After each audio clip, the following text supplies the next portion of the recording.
Erev Tov se retrouve, comme tous les mardis soirs, Yom Shlishi Shur Palbokitov, pour l'étude du Dvar Malchut, la sikha du Rabbi de l'année Tavshin Nun Aleph, Tavshin Nun Bet. Donc en l'occurrence, la sikha ce soir, c'est sur la paracha de Matot Masei, notre paracha de cette semaine, et donc que le Rabbi a prononcé cette sikha en Tavshin Nun Aleph. On commence bien sûr toujours en l'honneur de l'hôte qui nous accueille, Potrim Birvoda Shel Arsania. On se trouve, le shiur est dans le Bet Chabad de Neuilly, alors le Bet Chabad virtuel, puisqu'on se retrouve sur le compte Facebook du Bet Chabad. Et bien sûr, on souhaite une grande hatzlacha, une grande réussite, Rav Zawi, à toute son équipe et à tout le Bet Chabad, pour accélérer la venue de Mashiach, pour pouvoir préparer la ville de Neuilly-sur-Seine à accueillir Mashiach Tzidkeinu. Je rappelle que le shiur est dédié en la mémoire d'un participant fidèle, le Chacham Baruch Pinto, Alav Shalom, qui nous a quittés il y a quelque temps. Que s'accomplisse Teikef Umiyad, Akitsu, Viranenu, Shochne Afar, avec la Geoula Amitit Ve'ashlema. Cette semaine, ce Shabbat, nous allons lire deux parachiotes, la paracha de Matot et la paracha de Masei. À l'issue de ces deux parachiotes, nous allons conclure le 4e livre de la Torah, le livre de Bamidbar.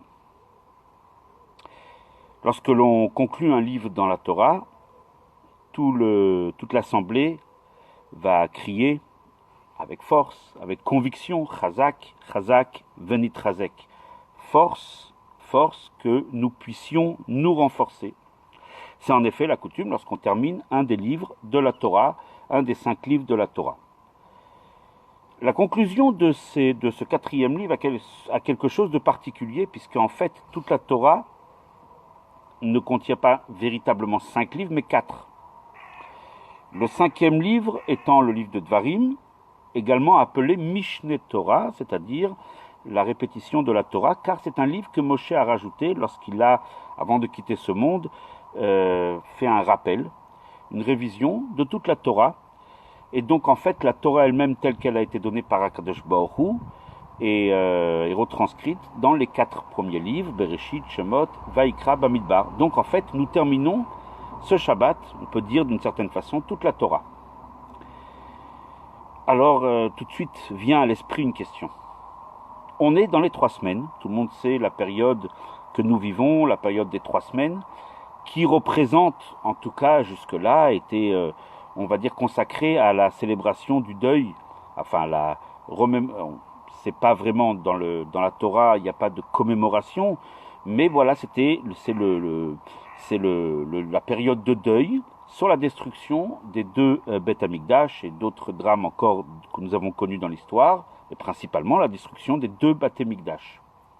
3 semaines de deuil, durant lesquelles certaines choses nous sont interdites, faire des mariages, se réjouir, écouter de la musique, etc., etc. Et ce qui est étonnant et étrange, c'est que nous allons célébrer ce Shabbat en disant Chazak, Chazak, une force, dans un moment où au contraire c'est plutôt un moment de faiblesse. C'est un moment plutôt qui n'est pas totalement, on va dire, synonyme de force. Le moment des 3 semaines, c'est plutôt un moment de deuil. Alors c'est étonnant. Ah oui, on pourrait dire que justement, puisque nous sommes dans une période on va dire difficile, qui commémore des moments très douloureux de notre histoire, alors on se renforce en disant Chazak. Mais cet argument ne tient pas véritablement, puisqu'on appelle ce Shabbat Shabbat Chazak. C'est le Shabbat qui est fort. Le Shabbat s'appelle Shabbat Chazak. Or, si véritablement c'était un encouragement à se renforcer dans l'épreuve, ça serait un Shabbat de renforcement. Là, quand on dit Shabbat Chazak, c'est que le Shabbat lui-même délivre un message de force, de puissance, de tokef, de grandeur, on pourrait le dire. Et ça semble tout à fait déplacé dans les 3 semaines de célébrer un Shabbat et d'en faire un Shabbat Chazak. Le Rabbi soulève une deuxième question. Si on regarde un petit peu les 2 parachiotes, on va en lire 2. Elles sont quasiment tout le temps collées ensemble, Matot et Masei. Vous savez que le rabbi a toujours l'habitude de s'arrêter sur le titre de la paracha, puisque le titre lui-même est une sorte de reflet, c'est un résumé de toute la paracha, est un enseignement même.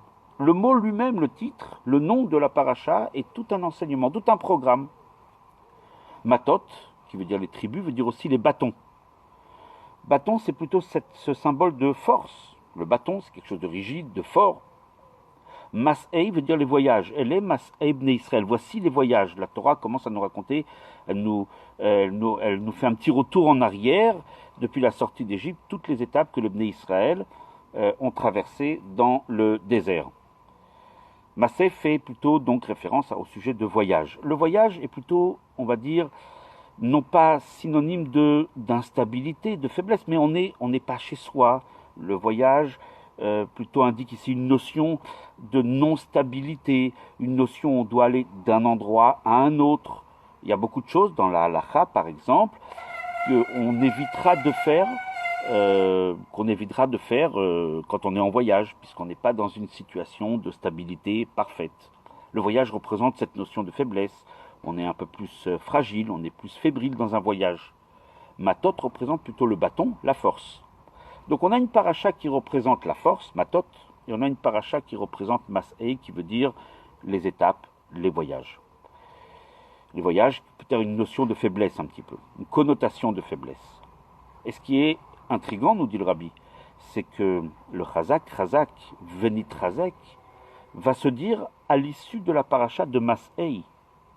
Normalement, à la rigueur, si on devrait choisir une des deux parachiotes pour proclamer chazak, force, que nous nous renforçons, ça serait plutôt après la paracha de Matot, qui elle-même, tout son thème est le thème de la force. Matot, un maté, un bâton, la stabilité, la force, la puissance, la rigidité, la vigueur.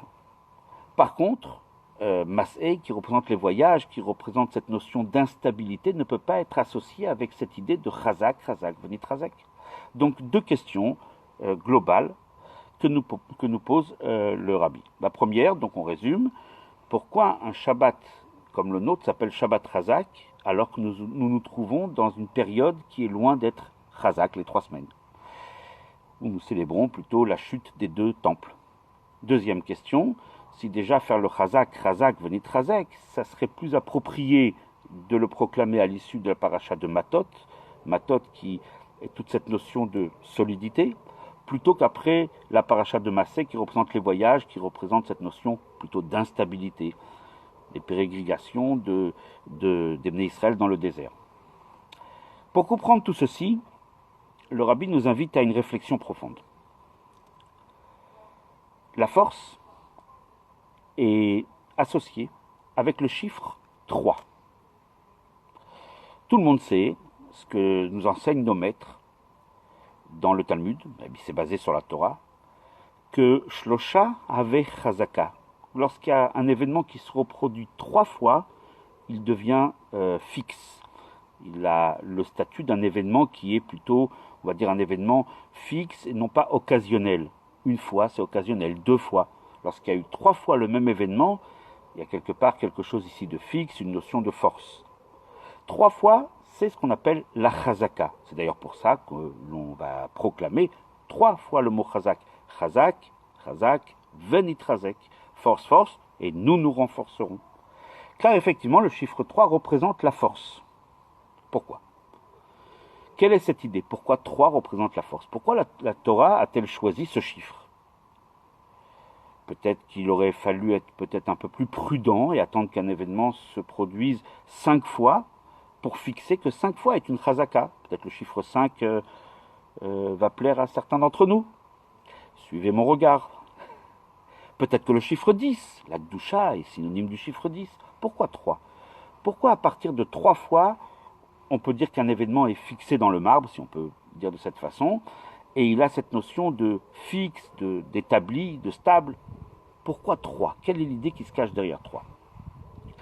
Et le rabbi de donner une explication très profonde. En fait, le chiffre 3, c'est le chiffre avec lequel Akadosh Baruch Hu a créé le monde. C'est, en d'autres termes, l'ADN du monde. La création, s'articule autour du chiffre 3. Effectivement, 3, 1, 2 et 3 représentent toute l'idée de la création du monde. Pourquoi? Pour une raison très simple. Lorsqu'on dit le chiffre 1, tout le monde comprend tout de suite. À qui fait-on allusion lorsqu'on parle du chiffre 1? À Kadosh Baruch Hu. Kadosh Baruch Hu est 1.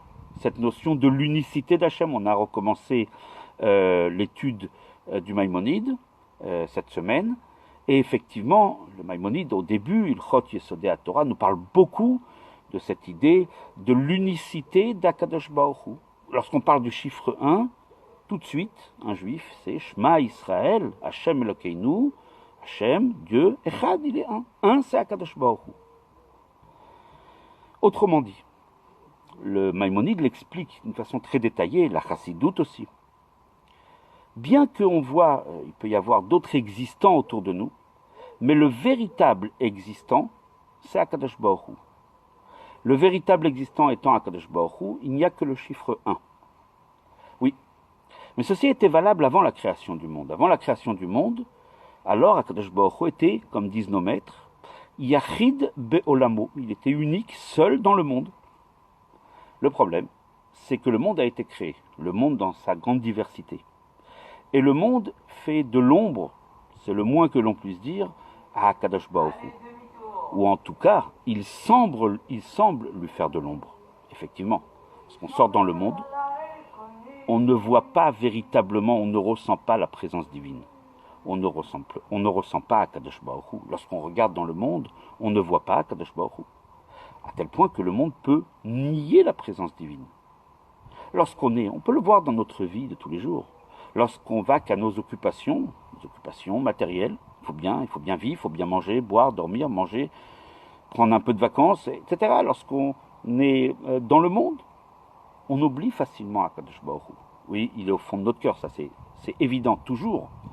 Mais d'une certaine façon, le monde masque Akadosh Baruch Hu. Le monde va cacher Akadosh Baruch Hu. D'ailleurs, comment se dit le monde en Lachon HaKodesh, en langue sainte? Olam. Olam, c'est le monde. Olam, Aïn, Vav, Lamed, Mem. La racine, toujours en général 3 lettres, Aïn, Lamed, Mem, qui veut dire Elem, qui veut dire le voile, le masque. Enfin, en ce moment, on ne va pas trop parler de masque. Bon, en tout cas, le monde, voile et masque, Olam, ça vient du mot Elem, car le monde va masquer la présence divine. C'est ainsi qu'Akadosh Baruch Hu l'a voulu, ce n'est pas un accident de parcours, que Dieu préserve, c'est le plan. On a dit que le plan du monde, l'ADN du monde, c'est les chiffres 1, 2 et 3. Au début, il n'y avait que Akadosh Baruch Hu. Ensuite vient le monde. Le monde devient quelque part une sorte d'adversaire.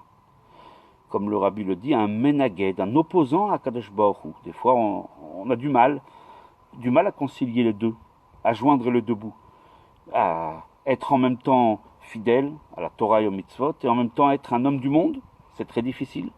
Le monde, de par sa nature, est une sorte d'opposant à Akadosh Baruch Hu. Des fois, un opposant même violent, un opposant qui va jusqu'à nier la présence divine, qui va déranger, qui va empêcher peut-être un juif de faire son travail.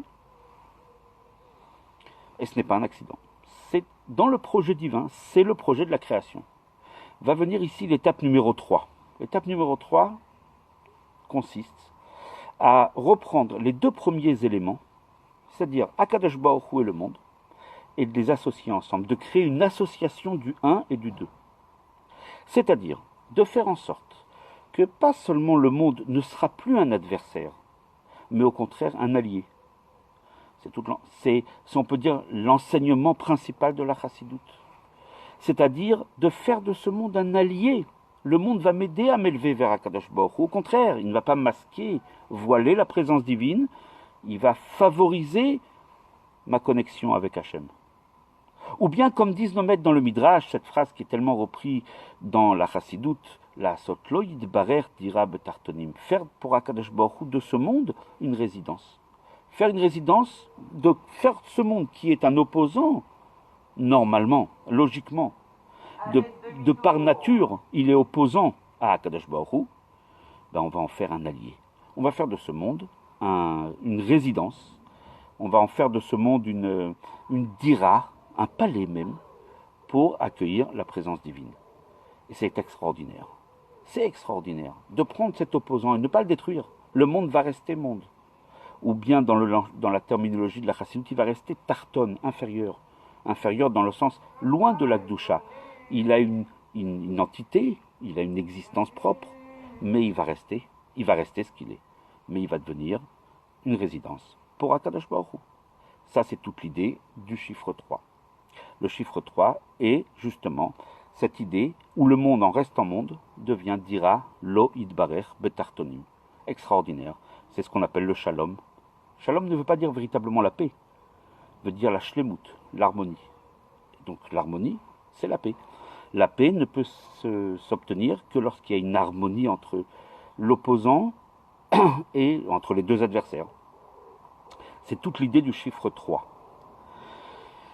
Le monde a été créé de cette façon-là. Akadosh Baruch Hu a créé le monde avec le chiffre 1, 2 et 3. Bien sûr, la finalité, c'est que tout se retrouve, c'est le chiffre 3, et c'est bien sûr au moment de la venue de Mashiach Tzidkenu, au moment de la Géoula, où le monde apparaîtra d'une façon visuelle, d'une façon réelle, non pas comme un non-opposant, mais au contraire comme un allié, comme un endroit privilégié pour la résidence divine, pour la résidence de la Shrina sur terre. Ceci peut se faire de deux façons.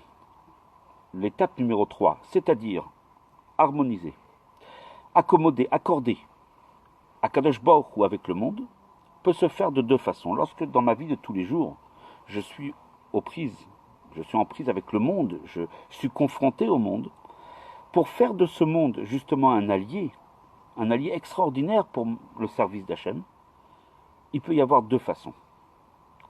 Ou bien, par rapport à Akadosh Baruch Hu, c'est Akadosh Baruch Hu qui va éclairer, qui va se révéler. Dès lors qu'il se révèle, le monde va cesser d'être un opposant. C'est normal.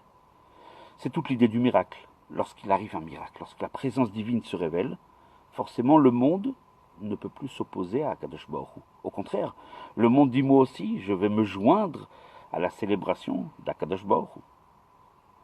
Il y a une autre possibilité, justement, que ça ne soit pas un mouvement initié par le haut, mais au contraire, par le bas, par le travail de l'homme. C'est moi avec mon propre travail, avec mes efforts, avec constance, dans la vie de tous les jours. Lorsque je vais, par l'étude de la Torah, qui va justement me permettre de réaliser ce sujet, surtout la chassidoute, le sens ésotérique de la Torah, qui m'apprend à ne regarder le monde qu'avec le regard véritable qu'il convient d'avoir, c'est-à-dire de le voir comme étant profondément lié avec Akadosh Baruch Hu et ne pas être un opposant. Lorsque je vais travailler sur moi, lorsque je vais faire en sorte que même mes activités corporelles soient au service d'Akadosh Baruch Hu, Chol Maasecha, toutes tes actions, le Shem Shamaim, Bechol Derachecha, Daéou, dans tous tes chemins, reconnais Hachem. Tes chemins, dans toutes tes occupations de la vie de tous les jours, célèbre Akadosh Baruch Hu. Par mon travail à moi, je vais harmoniser. Je vais arriver à cette étape du 3 où je vais harmoniser Akadosh Baruch Hu avec le monde. Quel est l'avantage des deux façons? Dirait-on très simplement que si c'est un mouvement qui est initié par Akadosh Baruch Hu, il a plus de force. Akadosh Baruch Hu étant illimité, lorsqu'Akadosh Baruch Hu se dévoile, forcément, le résultat est extraordinaire. Le monde cesse, comme on dit à la makom, immédiatement, de s'opposer à Akadosh Baruch Hu. Forcément. C'est vrai. Mais il y a un inconvénient. C'est que le monde doit suivre à marche forcée, il n'a pas le choix. C'est-à-dire que cette révélation ne tient pas compte du monde. Le monde, quelque part, est en retrait. On ne lui a pas demandé son autorisation. Donc le monde n'est pas un véritable allié participant de son plein gré. C'est plutôt contraint. Face à la révélation divine, lorsqu'il y a un miracle exceptionnel, etc., n'importe qui, même quelqu'un qui, entre guillemets, chas v'shalom, roni à Kadosh Baruch Hu, lorsqu'il est face à un miracle, il n'a pas d'autre choix que de dire Odul Hashem kitov kilolam chasdo. C'est Kadosh Baruch Hu qui a œuvré ici, c'est visible. Mais l'être inférieur, le tarton, le monde, on va dire, va peut-être non pas s'harmoniser, non pas s'attacher avec Akadosh Baruch Hu, mais se soumettre, pas de son plein gré. De l'autre côté, si c'est un mouvement qui est initié par l'homme, alors on va avoir ici quelque chose de différent. Effectivement, le travail ne va peut-être pas, le résultat de ce travail va peut-être pas être autant probant, autant élevé, autant fort, c'est vrai. Il ne va pas être véritablement un élan parfait, puisque ça vient de l'homme, l'homme étant limité. Mais de l'autre côté, puisque c'est préparé par l'homme, puisque c'est préparé par en bas, l'homme va réussir à transformer, en tout cas lui-même, sa part dans le monde, son entourage, son environnement. Il va réussir à le transformer, à le préparer à ce mariage avec Akadosh Baruch Hu, de plein gré. Alors, bien sûr, comme on dit dans la Gemara, Yesh bezeh, Machen bezeh. Si le 3, l'harmonie d'Akadosh Baruch Hu et du monde s'opère par le haut, c'est puissant, mais le monde n'a pas une part, n'est pas associé. Donc quelque part, on a manqué le coche un petit peu. Le monde, quelque part, ne peut plus être un opposant. Il se soumet, il n'a pas le choix. Lorsque ce mouvement de 3, d'harmoniser Hachem avec le monde, se fait par l'homme, c'est peut-être pas très puissant, mais au moins c'est quelque chose qui vient d'en bas, et donc qui associe l'homme, son environnement, la nature, le monde dans lequel il vit, il l'associe dans ce mariage extraordinaire entre le monde et Akadosh Baruch Hu. Donc bien sûr, si on va poser la question lequel est le meilleur, les deux, mon capitaine, c'est évident. C'est évident que les deux, c'est le complément parfait. Si on peut avoir les deux, c'est ce qu'il y a de mieux. En général, ce qui se produit, c'est qu'Akadosh Baruch Hu souvent initie le mouvement d'en haut, et lorsque l'homme y vient après, quelque part, il apporte sa petite pierre à l'édifice, il vient avec son effort personnel, et donc qui va contribuer et qui va permettre de véritablement associer le monde tout en restant monde, tout en restant lui-même, tout en restant ce qu'on appelle tarton, inférieur, mais connecté avec Akadosh Baruch Hu.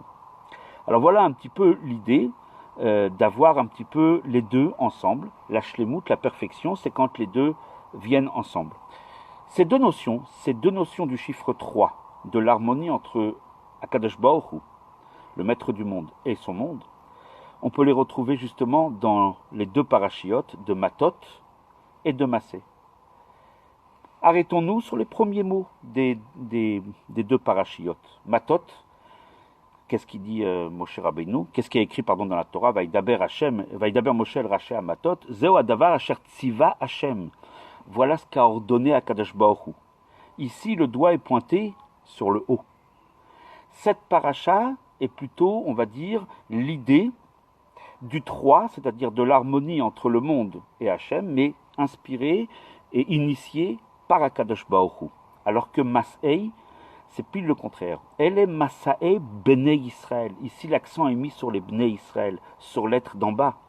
Voici les voyages, c'est une progression. Un voyage est une progression. Voici la progression des Bnei Israël. C'est un travail, c'est un chemin, un parcours que vont faire les Bnei Israël. Les Bnei Israël vont parcourir, ils vont avancer. Asher Yatsu Me'eretz Mitzrayim, dit le verset. Le voyage des Bnei Israël qui sortent d'Égypte, ils sortent de cette notion justement de la négation d'Hachem. Et ils arrivent et ils se rapprochent d'Akadosh Baruch Hu. Ils voyagent en direction, si on peut dire, pour se rapprocher d'Akadosh Baruch Hu. Là, on a toute l'idée, si on peut dire, de cet élan qui est initié par le bas. Cette idée de 3 qui vient par le bas. Matot et Mas'ei. Et c'est pour cela qu'on va dire Chazak, Chazak, Venitrazek, cette idée de 3, Chazak, Chazak et Nitrazek. On va se renforcer après l'union de ces deux parachiotes. Parce que là, on a vraiment toute l'idée du chiffre 3.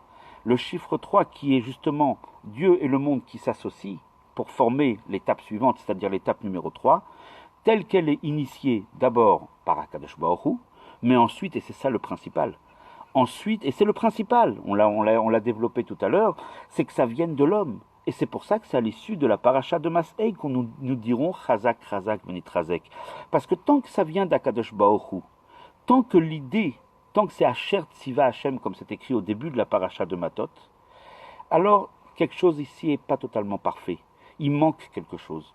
Lorsque c'est l'effort, lorsque c'est un mouvement qui est initié par le haut, par Akadosh Baruch Hu, pour harmoniser entre lui et le monde, c'est pas total. Le monde se soumet, le monde n'a d'autre choix que de se soumettre. Il n'a pas d'autre choix, il peut rien faire. Le monde est ce qu'on appelle dans la terminologie chassidique, il est batel, il s'annule devant Hachem. Et c'est pas l'objectif recherché, puisqu'il faut que le monde, au contraire, s'associe avec Hachem. pour avoir un vrai chiffre 3.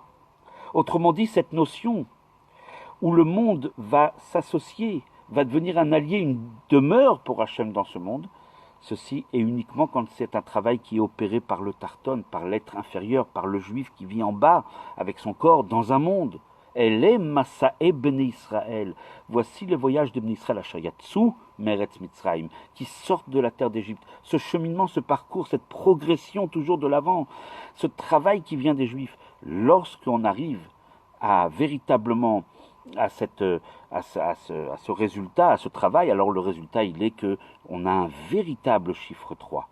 Lorsque c'est le travail d'Ibn Israël sur terre, de prendre le monde et de révéler que ce monde n'est pas un opposant pour Akadosh Baruch Hu, mais bien un allié, mais bien un endroit de résidence, un endroit privilégié, d'Ira, une maison, une demeure principale pour Akadosh Baruch Hu, comme le Rabbi l'explique dans son Mahamar Bati Legani, son premier Mahamar. Alors là, effectivement, c'est pour cela qu'à l'issue des deux parachutes, mais surtout à l'issue de la paracha de Mas'ei, celle qui parle de l'effort d'Ibn Israël, des voyages d'Ibn Israël, là on peut crier Chazak, Chazak, Venit Chazek. Donc on a compris maintenant pourquoi le Chazak, Chazak, Venit Chazek est parfaitement, si on peut dire, il s'imbrique parfaitement avec ces deux parachiotes de Matot et de Massé, et surtout avec la dernière, la paracha de Massé. Mais il nous reste une question qu'on avait posée au début, qui était comment peut-on faire un Shabbat Chazak, autrement dit un beau Shabbat de force, alors qu'on est en période de faiblesse, on est dans les 3 semaines, période de deuil, période de faiblesse sur les 2 temples qui ont été détruits. Le Rabbi nous explique que ces 2 notions-là, cette notion, si on peut dire, du dévoilement divin, ou bien du travail de l'homme, ce qu'on appelle dans la chassidoute, de haut en bas et de bas en haut, ces 2 idées-là, on les retrouve dans les 2 temples qui ont été détruits. En effet, le Beit Rishon, le premier temple, était un temple où il y avait beaucoup de miracles. La présence divine était plus évidente, plus apparente. Il y avait des miracles qu'on n'a pas retrouvés dans le 2e temple. Ce temple-là symbolisait quelque part le dévoilement divin vers le bas. Cette idée du 3, mais qui est initiée par le haut. Où le 3, rappelons-le, le monde et Akadosh Baruch Hu vont s'unir, mais parce qu'il y a une révélation divine. Alors effectivement, le chiffre 3 est vécu ici comme, on va dire, cette harmonie est vécue comme plutôt un effort, comme plutôt un mouvement qui a été initié par Akadosh Baruch Hu. Cette idée du Beth Amikdash, c'est le Giloui, le dévoilement divin. C'était un Beth Amikdash qui était il avait une forme très miraculeuse, il y avait beaucoup de miracles qui se passaient. 10 miracles principalement, mais il y en avait encore tant d'autres. Si vous prenez le 2e temple, il y avait certaines choses qui n'existaient pas. On n'a pas retrouvé beaucoup de choses dans le 2e temple. Certains aspects, par exemple, des habits du Kohen Gadol, il y avait beaucoup de miracles qui ne se sont pas reproduits au moment du 2e temple. D'ailleurs, le 2e temple a commencé avec un effort de l'humain, c'était vraiment un Beth Amikdash humain. Ezra Sofer est remonté de Bavel, après 70 ans d'exil, il l'a construit au début, c'était un Beth Amikdash qui était, on va dire, très, très modeste, pour pas dire qui n'était pas beau, Chas v'Shalom, sur le Beth Amikdash, mais c'était un Beth Amikdash qui était construit avec des moyens limités, les moyens de l'humain. C'était un mouvement qui venait de l'homme. D'ailleurs, ce qui est intéressant de noter, c'est que le Beth Amikdash, le 2e, a duré plus de temps. Il était plus grand d'ailleurs, et il a duré plus de temps, 10 ans de plus, 410 et 420 ans. Justement, il y a toute cette idée-là que ce qui vient de l'homme va primer, va être plus fort encore. Bien sûr, ce qui vient de Dieu, c'est extraordinaire. Tout le mouvement qui vient au départ d'Akadosh Baruch Hu, lorsque c'est Akadosh Baruch Hu qui éclaire, bien sûr, c'est extraordinaire. Mais ça n'implique pas véritablement le monde. Ça n'impacte pas le monde. Par contre, lorsque le mouvement vient de l'homme, lorsqu'il est le fruit d'un dur labeur, d'un effort, comme disent nos maîtres, le fum tsahara agra, selon l'effort, le salaire. Quelque part, il y a cette notion de travail. L'homme va être confronté à cette opposition que le monde constitue, en tout cas visuellement, face à Akadosh Baruch Hu.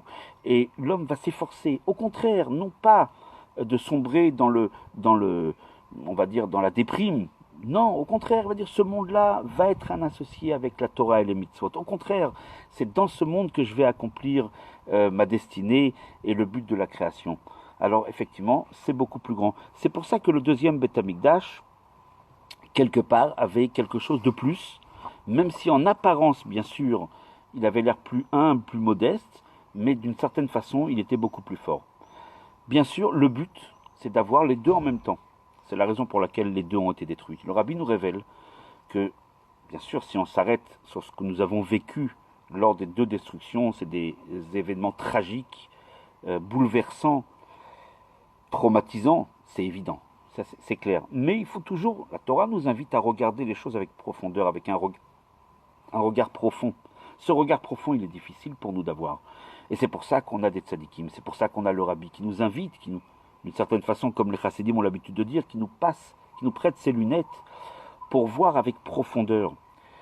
Il y a un midrash extraordinaire qui dit que le mois du Mazal, vous savez que les mois correspondent avec des signes astrologiques, et donc le mois qui correspond, le mois de Av, la destruction du temple, c'est ce qu'on appelle le mois du lion.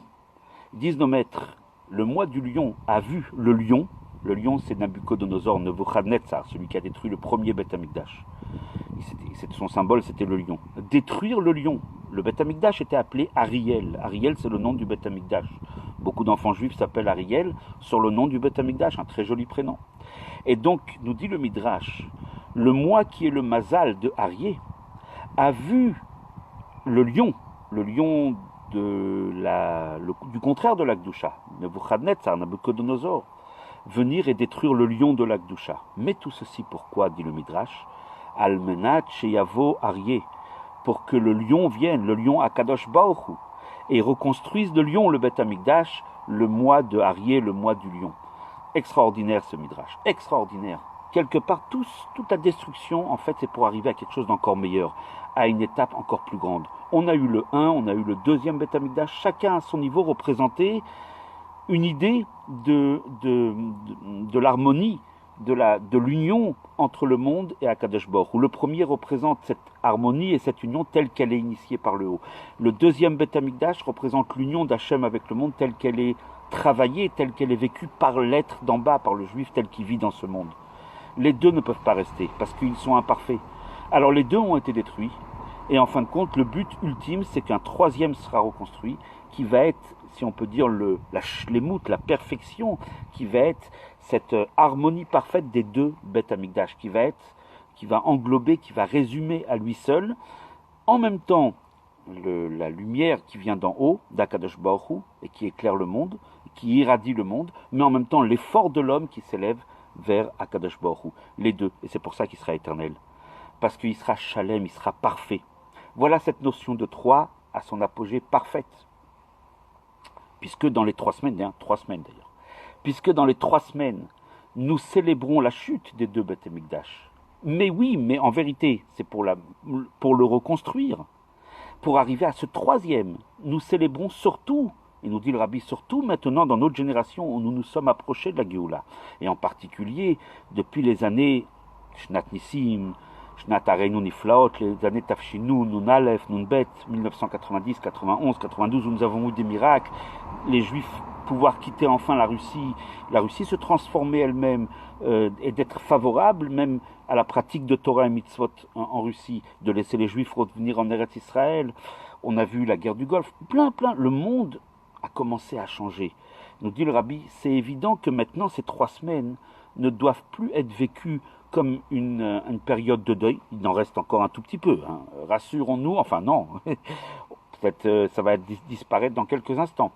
Mais en tout cas, il reste une petite période de deuil, c'est évident, parce que c'est indigne de la Torah, mais en même temps, profondément, on est occupé à construire le troisième Beth Amikdash, puisque les deux ont été détruits parce que les deux manquaient de quelque chose, comme on l'a développé. Et donc, en fin de compte, forcément, pour arriver au troisième Beth Amikdash, qui sera l'harmonie totale, qui lui seul représente le chiffre 3 dans son excellence. Le chiffre 3, l'harmonie d'Hachem avec son monde qu'il a créé. Cette harmonie parce qu'il y a la révélation divine et parce qu'il y a l'effort de l'homme. C'est pour cela que ce chiffre 3, qui représente ce qui est éternel, ce qui est fort, Cette harmonie extraordinaire entre Hachem et le monde est célébrée pendant les 3 semaines. C'est pour cela que pendant le Shabbat qui tombe au milieu des 3 semaines, nous allons dire Chazak, Chazak, venit Chazek. Au contraire, c'est justement révéler le potentiel extraordinaire de ces jours des 3 semaines, qui ne sont pas des jours de deuil, en tout cas visuellement peut-être, mais qui sont profondément des jours de construction, de reconstruction, et d'une construction définitive, nitzrit, éternelle, parce qu'on aura le premier et le deuxième Beth Amikdash réunis en un.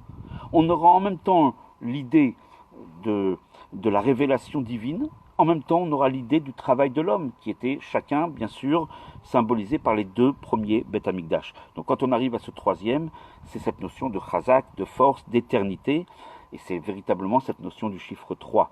Akadosh Baruch Hu est tout seul, vient le monde s'opposer à Akadosh Baruch Hu d'une certaine façon, et on arrive au 3 à l'harmonie totale et parfaite. L'harmonie totale et parfaite qui se fera au moment du 3e Beth Amikdash, que nous sommes actuellement en train de reconstruire. Effectivement, comme a dit Akadosh Baruch Hu à Yecheskel, parle aux Juifs des plans du Beth Amikdash, alors qu'ils étaient en Galout à Babel. Ils étaient en Babylonie, entre les 2 temples. Et Dieu lui a dit, va parler. Il a dit, Yecheskel, il a dit, qu'est-ce que je vais parler aux Juifs du Beth Amikdash alors qu'ils sont en plein la Galoute? Dit à Akadosh Baruch Hu qu'ils étudient les lois du Beth Amikdash et je leur considérerai comme si qu'ils l'avaient reconstruit. Et par ce mérite, ils auront le srout, le mérite de voir le Beth Amikdash reconstruit. Donc on comprend que ce Shabbat est un Shabbat merveilleux, Shabbat où on va crier avec notre cœur, Chazak, Chazak, venit Chazek, et même si on le crie dans un masque, le cœur y est, et on va crier avec toute notre force. Pas besoin de hurler, bien sûr, mais crier veut dire exprimer quelque chose de profond. On va dire sauf. Ces 3 semaines-là sont des semaines de construction de quelque chose d'éternel et de durable et de pérenne. Il y a encore dans la paracha une petite allusion à ce sujet-là, et plus qu'une allusion. Il y a un événement qui est relaté dans la paracha, et qui est unique, extraordinaire. C'est la seule fois dans la Torah où on nous parle de la date du départ de ce monde d'un tzaddik. On sait que Moshe est Niftar Zayin Adar, mais ce n'est pas écrit dans le Chumash. C'est nos maîtres qui l'ont dit dans la Gemara. On connaît d'autres dates également. Par contre, il y a une date qui est écrite dans la Torah, dans notre paracha. C'est la date du départ de ce monde de Aaron à Cohen. C'était Rosh Chodesh Menachem Av d'ailleurs, qui va arriver dans pas longtemps. On le lit dans la paracha, et Rosh Chodesh Menachem Av va arriver dans les jours à venir. Donc c'est Rosh Chodesh Av qui est parti de ce monde, Aaron à Cohen. Aaron à Cohen aussi symbolise cette idée de la révélation divine, du haut en bas, et de l'effort de l'homme qui va de bas en haut. Pourquoi? Quel est le symbole du Cohen? Quand on parle d'un Cohen, Birkat Kohanim, la bracha des Kohanim. Nos sages dans la Gemara, dans Brachot, parlent beaucoup de Birkat Kohanim et essayent de la bénédiction des prêtres et essayent de la définir. Qu'est-ce que cette Birkat Kohanim? Et nos sages arrivent à la conclusion qu'il s'agit en fait de 2 choses. C'est en même temps une tfila, c'est une prière. On invoque Akadosh Baruch Hu, on lui rappelle qu'il nous bénisse, Yevarechecha, Hashem, Veishmarecha. Mais en même temps, donc c'est aussi une bracha qui vient d'Hachem. C'est une tfila. La tfila, c'est le bas. C'est l'homme qui prie vers Akadosh Baruch Hu.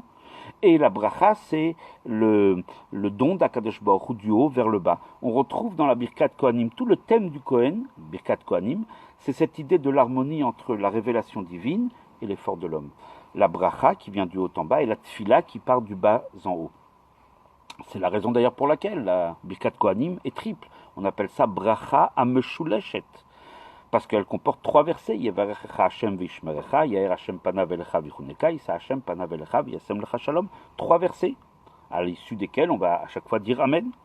3 versets, c'est toute l'idée du chiffre 3, de l'harmonie entre Hashem et le monde. Cette harmonie se fait en même temps avec, si on peut dire, l'aide d'Akadosh Baruch Hu, le dévoilement divin, et en même temps par l'effort de l'homme, encore une fois. D'ailleurs, on peut retrouver cette idée dans l'âge qu'avait Aaron lorsqu'il a quitté ce monde. 123 ans, 120 représente la perfection, comme Moshe Rabbeinu qui a quitté ce monde à 120 ans, comme Rabbi Akiva d'ailleurs. Et donc en fin de compte, on se retrouve avec cette idée de 120. 3, on a dit, représente l'harmonie entre Hachem et le monde. Car Aaron, quelque part, a représenté à lui seul, par la Birkat Kohanim déjà, qui est un mouvement de haut en bas et de bas en haut, comme on vient de l'expliquer, bracha et tfila, mais Aaron a contribué à harmoniser le haut et le bas. Qu'est-ce qu'a fait Aaron? Qu'est-ce que nous disent nos sages dans le Pirkei Avot? Eve mitalmidav shel Aaron fait partie des élèves de Aaron. Oev et abriot, Aaron a Cohen aimait même les créatures, même des gens qui n'avaient de nom que créatures. Il les aimait. L'harmonie entre la Gdusha et le plus bas. Eve mitalmidav. Oev shalom, verodev shalom, shalom, cette harmonie.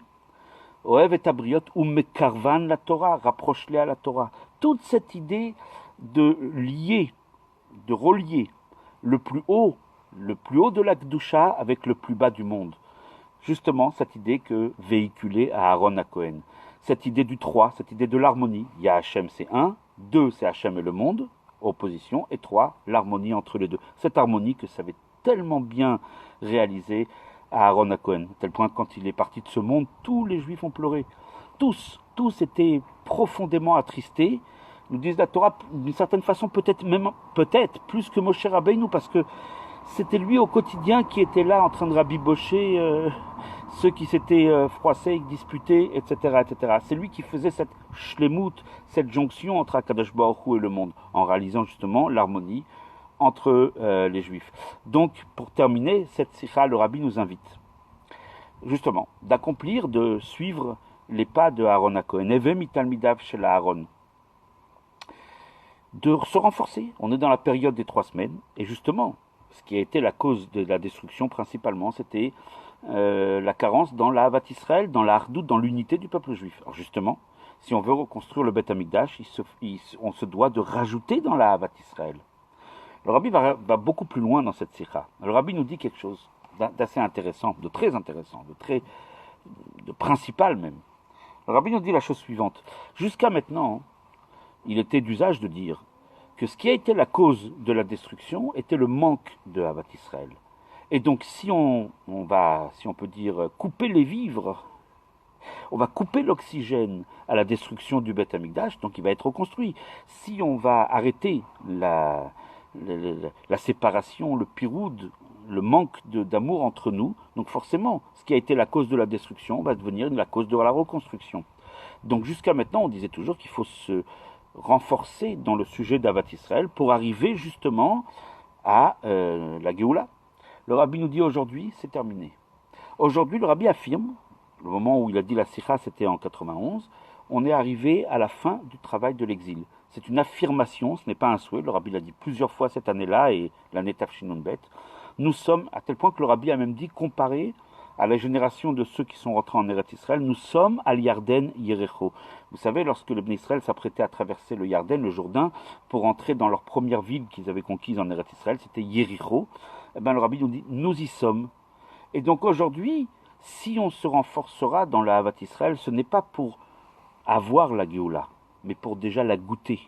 C'est pas pour l'avoir, pour l'accélérer, pour faire qu'elle vienne le plus vite possible, mais c'est pour la goûter. Et va encore plus loin le Rabbi. Il dit que c'est pour commencer la Géoula. Aujourd'hui, ce n'est pas pour l'accélérer comme on avait toujours l'usage de dire, mais au contraire, c'est pour que ça soit une teima, un avant-goût de la Géoula, et pour déjà commencer véritablement à vivre cette Géoula. Et donc le Rabbi termine en disant que lorsque Aaron à Cohen, il était mekarev des Juifs à la Torah, ou mekarvan la Torah. D'ailleurs, on va toujours souligner qu'il n'y a pas écrit qu'il approchait la Torah aux Juifs. Il approchait les Juifs à la Torah. C'est pas la Torah qui doit s'adapter aux desiderata de chacun et aux bonnes grâces. Ah, ça je peux pas. Il faut le savoir. La halacha, la Torah, elle est immuable, elle ne peut pas bouger. Donc c'était Aaron à Cohen, qu'est-ce qu'il faisait? Il réalisait ou mekarvan la Torah. Il prenait les gens les plus simples, il les rapprochait à la Torah. Donc si déjà maintenant on est déjà arrivé, comme dit le Rabbi, déjà aux premières étapes de la Géoula, ou mekarvan la Torah veut dire que maintenant on doit se rapprocher de la Torah. Aaron à Cohen nous rapproche de la Torah, laquelle, celle qui est encore cachée, celle qui va se révéler quand il y aura Mashiach, Torah Chadasha Mitit Etse. Donc véritablement par ce mérite de ce Shabbat Chazak, 3 fois Chazak, parce que justement c'est l'harmonie entre Akadosh Baruch Hu et le monde, l'harmonie parfaite, parce qu'en même temps il y a la révélation divine, il y a les bienfaits d'Akadosh Baruch Hu, la bracha comme la Birkat Kohanim, mais en même temps il y a la tfila, il y a l'effort de l'homme. Donc ce Shabbat qui représente ce Chazak, Venit Chazek, ce Shabbat qui va être consacré et voué à renforcer notre cohésion, notre union dans le Ham Israël, la Havat Israël, l'amour du prochain comme à Aaron à Cohen, que on parle dans la paracha et que la semaine prochaine va être sa Iloula. Donc on se renforce dans ce chemin, dans le chemin de l'Havat Israël, et bien sûr, à ce moment-là, on pourra goûter la Géoula. Tekef umiyad mamash, yechi Adoneinu, Moreinu, Verabbeinu, Melech HaMashiach, L'Olam Vaed.